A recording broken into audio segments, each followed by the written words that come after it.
ओम शांति। 25 अगस्त 2025 की मुरली से सुनते हैं बाबा के आज के अनमोल मधुर महावाक्य। मीठे बच्चे, कदम कदम पर जो होता है वह कल्याणकारी है। इस ड्रामा में सबसे अधिक कल्याण उनका होता है जो बाप की याद में रहते हैं।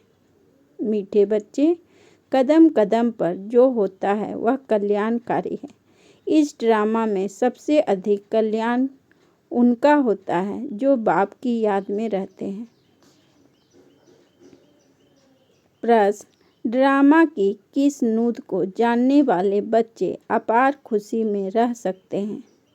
उत्तर: जो जानते हैं कि ड्रामा अनुसार अब इस पुरानी दुनिया का विनाश होगा, नेचुरल कैलेमिटीज़ भी होगी, लेकिन हमारी राजधानी तो स्थापन होनी ही है, इसमें कोई कुछ कर नहीं सकता।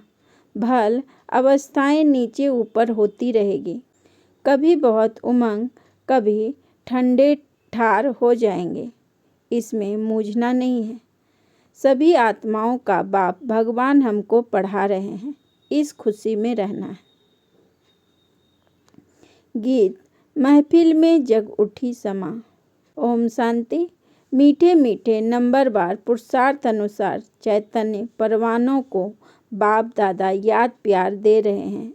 तुम सब हो चैतन्य परवाने। बाप को समा भी कहते हैं, परंतु उनको जानते बिल्कुल नहीं। समा कोई बड़ी नहीं, एक बिंदी है।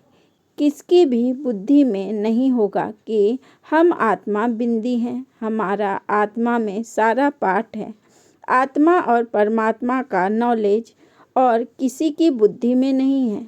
तुम बच्चों को ही बाप ने आकर समझाया है, आत्मा का रियलाइजेशन दिया है। आगे यह पता नहीं था कि आत्मा क्या है, परमात्मा क्या है। इसलिए देह अभिमान के कारण बच्चों में मोह भी है, विकार भी बहुत है। भारत कितना ऊंचा था, विकार का नाम नहीं था, वह था बाइसलेस भारत। अभी है विशेष भारत। कोई भी मनुष्य ऐसे नहीं कहेंगे जैसे बाप समझाते हैं। आज से 5000 वर्ष पहले हमने इनको शिवालय बनाया था। मैंने ही शिवालय स्थापन किया था। कैसे, सो भी तुम अभी समझ रहे हो। तुम जानते हो कदम कदम पर जो होता है वह कल्याणकारी है।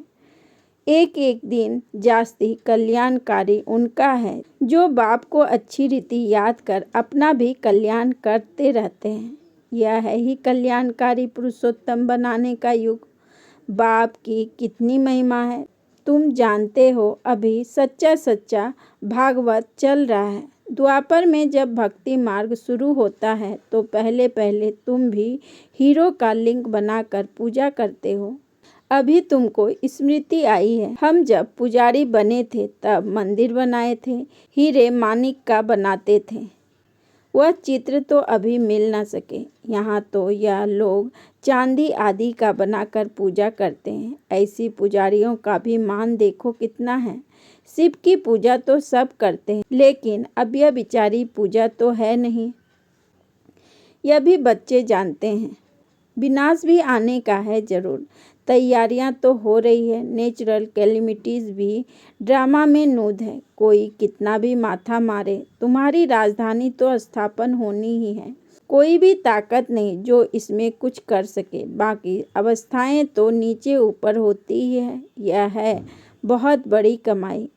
कभी तुम बहुत खुशी में अच्छे ख्यालात में रहेंगे, कभी ठंडे पड़ जाएंगे। यात्रा में नीचे ऊपर होते हैं, इसमें भी ऐसे होता है। कभी तो सुबह को उठ बाप को याद करने से बहुत खुशी होती है। अहो, बाबा हमको पढ़ा रहे हैं। वंडर है, सभी आत्माओं का बाप भगवान हमको पढ़ा रहे हैं। उन्होंने फिर श्री कृष्ण को भगवान समझ लिया है। सारी दुनिया में गीता का मान बहुत है, क्योंकि भगवानुवाच है ना। परंतु यह किसको पता नहीं कि भगवान किसको कहा जाता। भल कितनी भी पोजीशन वाले बड़े बड़े विद्वान पंडित आदि हैं, कहते भी हैं गॉड फादर को याद करते हैं, परंतु वह कब आया, क्या आकर किया, यह सब भूल गए हैं। बाप सब बातें समझा रहे हैं। ड्रामा में यह सब नूद है। यह राजधानी फिर भी होगा और हमको आना पड़ेगा। रावण ही तुमको अज्ञान के घोर अंधियारे में सुला देते हैं। ज्ञान तो सिर्फ एक ज्ञान सागर ही बतलाते हैं जिससे सद्गति होती है। सिवाय बाप के और कोई सद्गति कर न सके। सर्व का सद्गति दाता एक है। गीता का ज्ञान जो बाप ने सुनाया था वह फिर प्राय लोप हो गया है। ऐसे नहीं, यह ज्ञान कोई परंपरा चलता आता है। औरों के कुरान, बाइबल आदि चले आते हैं, विनाश नहीं हो जाते। तुमको तो जो ज्ञान अभी मैं देता हूँ इनका कोई शास्त्र बनता ही नहीं है जो परंपरा अनादि हो जाए। यह तो तुम लिखते हो फिर खत्म कर देते हो। यह तो सब नेचुरल जल कर खत्म हो जाएंगे। बाप ने कल्प पहले भी कहा था, अभी भी तुमको कह रहे हैं। यह ज्ञान तुमको मिलता है, फिर प्रारब्ध जाकर पाते हो। फिर इस ज्ञान की दरकार नहीं रहती। भक्ति मार्ग में सब शास्त्र हैं। बाबा तुमको कोई गीता पढ़कर नहीं सुनाते, वह तो राजयोग की शिक्षा देते हैं जिसका फिर भक्ति मार्ग में शास्त्र बनाते हैं तो अगड़म बगड़म कर देते हैं। तो तुम्हारी मूल बात है कि गीता का ज्ञान किसने दिया? उनका नाम बदली कर दिया है और कोई के भी नाम बदली नहीं हुए हैं। सबके मुख्य धर्म शास्त्र है ना। इसमें मुख्य है डिटिज्म, इस्लामी, बौद्धी। भल करके कोई कहते हैं कि पहले बुद्धिज्म है पीछे इस्लामी है। बोलो, इन बातों से गीता का कोई ताल्लुक नहीं है। हमारा तो काम है बाप से वर्षा लेना। बाप कितनी अच्छी समझाते हैं। यह है बड़ा झाड़, अच्छा है, जैसा फ्लावर वास है 3 ट्यूब निकलती है। कितनी अच्छी समझ से बनाया हुआ झाड़ है। कोई भी झट समझ जाएंगे कि हम किस धर्म के हैं, हमारा धर्म किसने स्थापन किया है। यह दयानंद, अरविंद घोष आदि तो अभी होकर गए हैं। वो लोग भी योग आदि सिखलाते हैं। है सब भक्ति, ज्ञान का तो नाम निशान नहीं। कितने बड़े बड़े टाइटल मिलते हैं। यह भी सब ड्रामा में नूद है। फिर भी होगा 5000 वर्ष बाद। शुरू से लेकर यह चक्र कैसे चलता है, फिर कैसे रिपीट होता रहता है, तुम जानते हो। अभी का प्रेजेंट फिर पास्ट हो फ्यूचर हो जाएगा। Past, present, future. जो पास्ट हो जाता है वह फिर फ्यूचर होता है। इस समय तुमको नॉलेज मिलती है, फिर तुम रजाई लेते हो। इन देवताओं का राज्य था ना उस समय, और कोई राज्य नहीं था। यह भी एक कहानी मिसल बताओ, बड़ी सुंदर कहानी बन जाएगी। लॉन्ग 5000 वर्ष पहले यह भारत सतयुग था। कोई धर्म नहीं था, सिर्फ देवी देवताओं का ही राज्य था। उनको सूर्यवंशी राज कहा जाता है। लक्ष्मी नारायण का राज्य चला 1250 वर्ष। फिर उन्होंने राज्य दिया दूसरे भाइयों क्षत्रियों को, फिर उनका राज्य चला। तुम समझा सकते हो कि बाप ने आकर पढ़ाया था। जो अच्छी रीति पढ़े वह सूर्यवंशी बने, जो फेल हुए उनका नाम क्षत्रिय पड़ा। बाकी लड़ाई आदि की बात नहीं। बाबा कहते हैं, बच्चे तुम मुझे याद करो तो तुम्हारे विकर्म विनाश हो जाएंगे। तुम्हें विकारों पर जीत पानी है। बाप ने ऑर्डिनेंस निकाला है, जो काम पर जीत पाएंगे वही जगत जीत बनेंगे। पीछे आधा कल्प बाद फिर वाम मार्ग में गिरते हैं। उन्हों के भी चित्र हैं। शक्ल देवताओं की बनी हुई है। राम राज्य और रावण राज्य का आधा आधा है। उनकी कहानी बैठ बनानी चाहिए। फिर क्या हुआ, फिर क्या हुआ, यही सत्यनारायण की कहानी है। सत्य तो एक ही बाप है जो इस समय आकर सारे आदि मध्य अंत का तुमको नॉलेज दे रहे हैं, जो और कोई दे न सके। मनुष्य तो बाप को ही नहीं जानते। जिस ड्रामा में एक्ट है उनके क्रिएटर, डायरेक्टर आदि को नहीं जानते तो बाकी कौन जानेंगे। अभी तुमको बाप बतलाते हैं ड्रामा अनुसार यह फिर भी ऐसे होगा। बाप आकर तुम बच्चों को फिर पढ़ाएंगे। यहाँ दूसरा कोई आ न सके। बाप कहते हैं, मैं बच्चों को ही पढ़ाता हूँ, कोई नए को यहाँ बिठा नहीं सकते। इंद्रप्रस्थ की कहानी भी है ना, नील परी, पुखराज परी नाम है ना। तुम्हारे में भी कोई हीरे जैसा रत्न है। देखो, रमेश ने ऐसी बात निकाली, प्रदर्शनी की, जो सबका विचार सागर मंथन हुआ। तो हीरे जैसा काम किया ना। कोई पुखराज है, कोई क्या है, कोई तो बिल्कुल कुछ नहीं जानते। यह भी जानते हो कि राजधानी स्थापन होती है, उसमें राजाएं, रानियां आदि सब चाहिए। तुम समझते हो हम ब्राह्मण श्रीमत पर पढ़कर विश्व के मालिक बनते हैं। कितनी खुशी होनी चाहिए। यह मृत्यु लोक खत्म होना है। यह बाबा तो अभी ही समझते रहते हैं कि हम जाकर बच्चा बनेंगे। बचपन की वह बातें अभी ही सामने आ रही है, चलन ही बदल जाती है। ऐसे ही वहाँ भी जब बूढ़े होंगे तो समझेंगे अब यह वानप्रस्थ शरीर छोड़ हम किशोर अवस्था में चले जाएंगे। बचपन है सतो प्रधान अवस्था। लक्ष्मी नारायण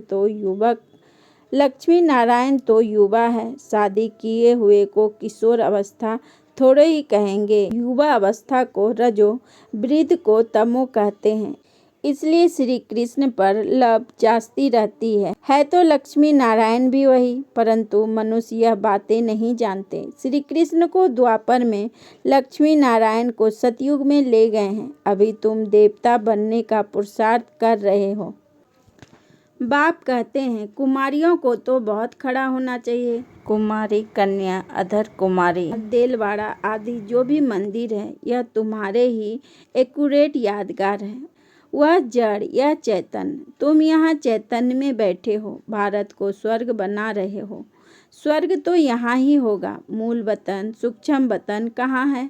तुम बच्चों को सब मालूम है। सारे ड्रामा को तुम जानते हो। जो पास्ट हो गया सो फिर फ्यूचर होगा, फिर पास्ट होगा। तुमको कैसे पढ़ाते हैं यह समझाना है। हमको भगवान पढ़ाते हैं। बस खुशी में ठंडे ठार हो जाना चाहिए। बाप की याद से सब घोटाले निकल जाते हैं। बाबा हमारा बाप भी है, हमको पढ़ाते भी हैं, फिर हमको साथ भी ले जाएंगे। अपने को आत्मा समझ परमात्मा बाप से ऐसी बातें करनी है। बाबा हमको अभी मालूम पड़ा है, ब्रह्मा और विष्णु का भी मालूम पड़ा है। विष्णु की नाभि से ब्रह्मा निकला। अब विष्णु दिखाते हैं क्षीर सागर में, ब्रह्मा को सूक्ष्म वतन में दिखाते हैं। वास्तव में है यहाँ। विष्णु तो हुआ राज्य करने वाला। अगर विष्णु से ब्रह्मा निकला तो जरूर राज्य भी करेगा। विष्णु की नाभि से निकला तो जैसे कि बच्चा हो गया। यह सब बातें बाप बैठ समझाते हैं। ब्रह्मा ही 84 जन्म पूरे कर अब फिर विष्णुपुरी के मालिक बनते हैं। यह बातें भी कोई पूरी रीति समझते नहीं, तब तो वह खुशी का पारा नहीं चढ़ता। गोप गोपियाँ तो तुम हो। सतयुग में थोड़े ही होंगे, वहाँ तो होंगे प्रिंस प्रिंसेस। गोप गोपियों का गोपी वल्लभ है ना। प्रजापिता ब्रह्मा है सबका बाप, और फिर सब आत्माओं का बाप है निराकार शिव। यह सब है मुख्य वंशावली। तुम सब बीके भाई बहन हो गए। क्रिमिनल आई हो ना सके, इसमें ही माया हार खिलाती है। बाप कहते हैं अभी तक जो कुछ पढ़ा है उसे बुद्धि से भूल जाओ। मैं जो सुनाता हूँ वह पढ़ो। सीढ़ी तो बड़ी फर्स्ट क्लास है, सारा मदार है एक बात पर। गीता का भगवान कौन? श्री कृष्ण को भगवान कह नहीं सकते, वह तो सर्वगुण संपन्न देवता है। उनका नाम गीता में दे दिया है। सांवरा भी उनको बनाया है, और फिर लक्ष्मी नारायण को भी सांवरा कर देते। कोई हिसाब किताब ही नहीं। रामचंद्र को भी काला कर देते। बाप कहते हैं काम चिता पर बैठने से सांवरा हुआ है, नाम करके एक का लिया जाता है। तुम सब ब्राह्मण हो, अभी तुम ज्ञान चिता पर बैठे हो, शूद्र काम चिता पर बैठे हैं। बाप कहते हैं विचार सागर मंथन कर युक्तियाँ निकालो कि कैसे जाएंगे भी ड्रामा अनुसार। ड्रामा बड़ा धीरे धीरे चलता है। अच्छा, मीठे मीठे सिकी लधे बच्चों प्रति माता पिता बाप दादा का याद प्यार और गुड मॉर्निंग। रूहानी बाप की रूहानी बच्चों को नमस्ते। हम रूहानी बच्चों की रूहानी बाप दादा को पदम गुना नमस्ते नमस्ते नमस्ते। Good morning. शुक्रिया बाबा, शुक्रिया। धारणा के लिए मुख्य सार। नंबर 1, सदा इसी स्मृति में रहना है कि हम गोपी बल्लभ के गोप गोपियां हैं। इसी स्मृति से सदा खुशी का पारा चढ़ा रहे। नंबर 2, अभी तक जो कुछ पढ़ा है उसे बुद्धि से भूल। बाप जो सुनाते हैं वही पढ़ना है। हम भाई बहन हैं। इस स्मृति से क्रिमिनल आई को खत्म करना है। माया से हार नहीं खानी है। वरदान, सेवा द्वारा योग युक्त स्थिति का अनुभव करने वाले रूहानी सेवाधारी भव। सेवा द्वारा योग युक्त स्थिति का अनुभव करने वाले रूहानी सेवाधारी भव। विस्तार में बाबा ने कहा, ब्राह्मण जीवन सेवा का जीवन है। माया से जिंदा रखने का श्रेष्ठ साधन सेवा है। सेवा योग युक्त बनाती है, लेकिन सिर्फ मुख की सेवा नहीं, सुने हुए मधुर बोल का स्वरूप बन सेवा करना, निस्वार्थ सेवा करना, त्याग तपस्या स्वरूप से सेवा करना, हद की कामनाओं से परे निष्काम सेवा करना, इसको कहा जाता है ईश्वरीय व रूहानी सेवा। मुख के साथ मन द्वारा सेवा करना अर्थात मन मना भव स्थिति में स्थित होना। स्लोगन, आकृति को ना देखकर निराकार बाप को देखेंगे तो आकर्षण मूर्त बन जाएंगे। आकृति को ना देखकर निराकार बाप को देखेंगे तो आकर्षण मूर्त बन जाएंगे। अच्छा, ओम शांति, ओम शांति।